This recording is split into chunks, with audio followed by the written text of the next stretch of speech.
Welcome back to Aishwarya Mahadev YouTube channel. ನಾನಿವತ್ತು ಸೌತೆಕಾಯಿ ಪಲ್ಯ ಮಾಡೋದು ತೋರಿಸ್ತಾ ಇದ್ದೀನಿ. ಸೊ ಚಪಾತಿಗೆ ರೊಟ್ಟಿಗೆ ಪ್ರತಿಯೊಂದಕ್ಕೂ ತುಂಬ ಚೆನ್ನಾಗಿರುತ್ತೆ. ಚಪಾತಿಗೆ ರೊಟ್ಟಿಗೆಲ್ಲ ಚೆನ್ನಾಗಿರುತ್ತೆ. ಮತ್ತು ಇದು ಈಗಿನ ವೆದರ್ಗಂತೂ ಒಳ್ಳೆ ಸೂಪರ್ ಕಾಂಬಿನೇಷನ್ ಇರುತ್ತೆ. ನೋಡ್ಬೋದು ನೀವು ಸೌತೆಕಾಯಿ ತೊಗೊಂಡಿದ್ದು. ಇವಾಗ ಟೊಮೊಟೊ, ಹಸಿಮೆಣಸಿನ್ಕಾಯಿ, ಈರುಳ್ಳಿ, ಒಂದು ಎರಡೇ ಗೆಡ್ಡೆ, ಬೆಳ್ಳುಳ್ಳಿ, ಕರ್ಬೇವಿನ ಸೊಪ್ಪು ತೊಗೊಂಡಿದ್ದೀನಿ. ಈಗ ಮಾಡೋಣ ಬನ್ನಿ, ಹೇಗೆ ಮಾಡೋದು ಅಂತ ನೋಡೋಣ. ನೋಡ್ಬೋದು ಬಾಣಲೆ ಕಾಯಕ್ಕೆ ಇಕ್ಕಿದ್ದೀನಿ.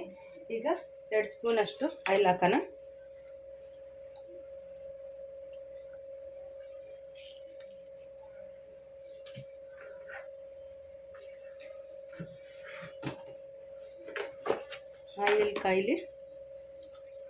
ಆಯಿಲ್ ಕಾಯಿ ಇವಾಗ ಒಂದು ಸ್ವಲ್ಪ ಸಾಸಿವೆ, ಒಂದು ಸ್ವಲ್ಪ ಜೀರಿಗೆ ಚಟಪಟ ಅಂತ ಸಿಡಿದಿದ್ದಾದ್ಮೇಲೆ ಮಿಕ್ಕಿದ ಇಂಗ್ರೀಡಿಯೆಂಟ್ ಸೇರಿಸ್ಕೊಳ್ಳೋಣ.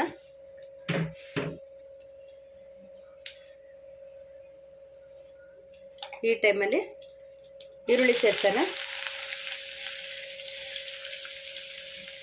ಖಾರಕ್ಕೆ ಎಷ್ಟು ಬೇಕಷ್ಟು ಹಸಿಮೆಣಸಿನ್ಕಾಯಿ, ಬೆಳ್ಳುಳ್ಳಿ,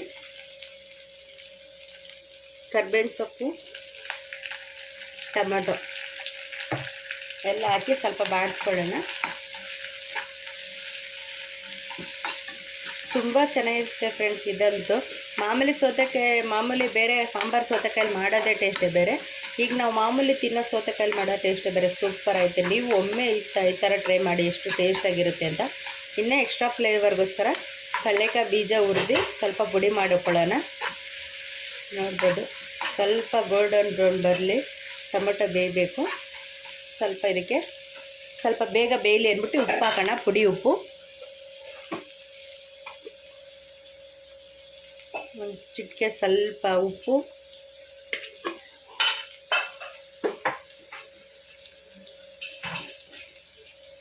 ಸ್ವಲ್ಪ ಅರಿಶಿನ ಹಾಕೋಣ.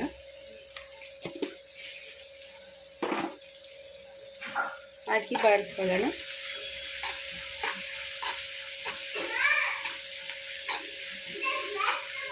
ಇದು ತಿಂತಾಯಿದ್ರೆ ಮತ್ತೆ ತಿನ್ಬೇಕು ಅನ್ಸೋದು, ಅಷ್ಟು ಟೇಸ್ಟಾಗಿರುತ್ತೆ. ತುಂಬ ಚೆನ್ನಾಗಿರುತ್ತೆ.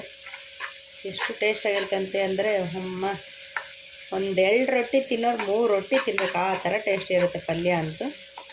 ತುಂಬ ಸಖತ್ತಾಗಿರುತ್ತೆ. ಈ ಟೈಮಲ್ಲಿ ಸೌತೆಕಾಯಿ ಹಾಕೊಳ್ಳೋಣ. ನಾವೇನು ಹೆಚ್ಚು ಮಡಗಿದ್ದು ಸೌತೆಕಾಯಿ ಹಾಕೋಣ.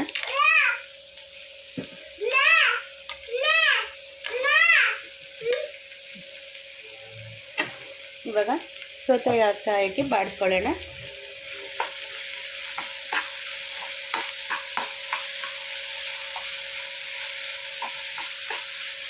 ಆ ಫ್ಲೇವರ್ ಘಮ ಅಂತ ಐತೆ ಉರಿತಾ ಇದ್ರೆ. ಇನ್ನು ತಿನ್ನೋಕ್ಕೆ ಇನ್ನೂ ಸೂಪರಾಗಿರುತ್ತೆ.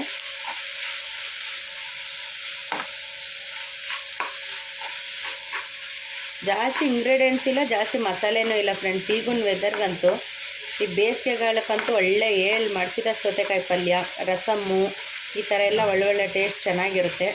ತುಂಬ ಚೆನ್ನಾಗಿರುತ್ತೆ. ನಾನು ಟ್ರೈ ಮಾಡಿ ಯಾಕೆ ನಮ್ಮ ಫ್ರೆಂಡ್ಸ್ಗೂ ತೋರಿಸ್ಬಾರ್ದು ಅಂತ ಮಾಡ್ತಾ ಇರೋದು. ಹೇಗಿತ್ತು ಅಂತ ನೀವು ಟೇಸ್ಟ್ ಮಾಡಿ ಹೇಳಬೇಕು. ಇದು ಬೇಯೋಕ್ಕೋಸ್ಕರ ಸ್ವಲ್ಪ ನೀರು ಹಾಕೋಣ. ಜಾಸ್ತಿ ನೀರು ಬೇಡ, ಒಂದು ಸ್ವಲ್ಪ ನೀರು ಹಾಕಿ ಬೇಯಿಸೋಣ ಇದನ್ನು.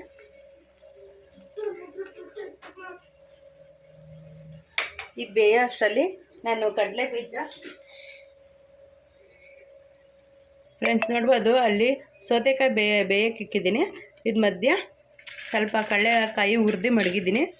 ಇದು ಪುಡಿ ಹಾಕಿದ್ರೆ ಇನ್ನೂ ಟೇಸ್ಟ್ ಜಾಸ್ತಿ ಬರುತ್ತೆ ಅನ್ನೋಸ್ಕೋಸ್ಕರ ಇದು ಪುಡಿ ಮಾಡ್ಕೊಳ್ಳೋಣ ಬನ್ನಿ. ಇವಾಗ ಜಾಸ್ತಿ ಪುಡಿ ಬೇಡ, ತರತರಿಯಾಗಿರಬೇಕು ಅಷ್ಟು ಪುಡಿ ಮಾಡ್ಕೊಳ್ಳೋಣ.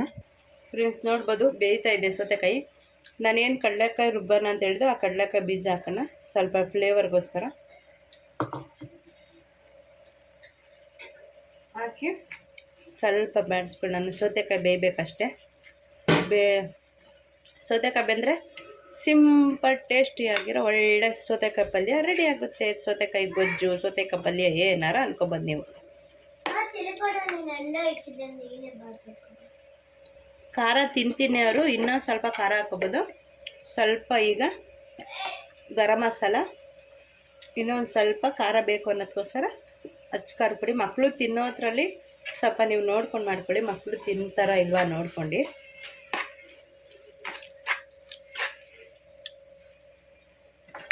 ಜಾಸ್ತಿ ಇಂಗ್ರೀಡಿಯೆಂಟ್ಸ್ ಇಲ್ಲ, ಜಾಸ್ತಿ ಟೈಮು ಹಿಡಿಯಲ್ಲ, ಅಷ್ಟು ಈಸಿಯಾಗಿರುತ್ತೆ. ಒಳ್ಳೆ ಸೂಪರ್ ಟೇಸ್ಟಿಯಾಗ ಸೌತೆಕಾಯಿ ಪಲ್ಯ ರೆಡಿ ಆಗುತ್ತೆ, ನೋಡ್ಬೋದು.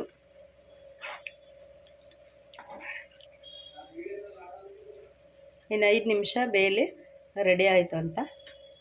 ಈಗ ಸ್ವಲ್ಪ ಬೇಯ್ದ ಮೇಲೆ ಹೇಗಿರುತ್ತೆ ಅಂತ ಟೇಸ್ಟ್ ನೋಡಿ ಹೇಳೋಣ. ನೋಡ್ಬೋದು ಈಗ ಸೌತೆಕಾಯಿ ಪಲ್ಯ ರೆಡಿ ಆಗೈತೆ. ಸೊ ಟೇಸ್ಟ್ ಮಾಡಿ ಹೇಳೋಣ ಬನ್ನಿ. ನೋಡ್ಬೋದು ಸೌತೆಕಾಯಿ ಪಲ್ಯ, ಕೆಂಪು ಖಾರ, ಮೊಸರು, ಸೌತೆಕಾಯಿ ಒಳ್ಳೆ ಸೂಪರ್ ಕಾಂಬಿನೇಷನ್. ಟೇಸ್ಟ್ ಮಾಡಿ ನೋಡೋಣ ಆಯಿತಾ. ಒಂದೇ ಒಂದು ಸ್ವಲ್ಪ ಕೆಂಪು ಖಾರ, ಒಂದೇ ಒಂದು ಸ್ವಲ್ಪ ಮೊಸರು.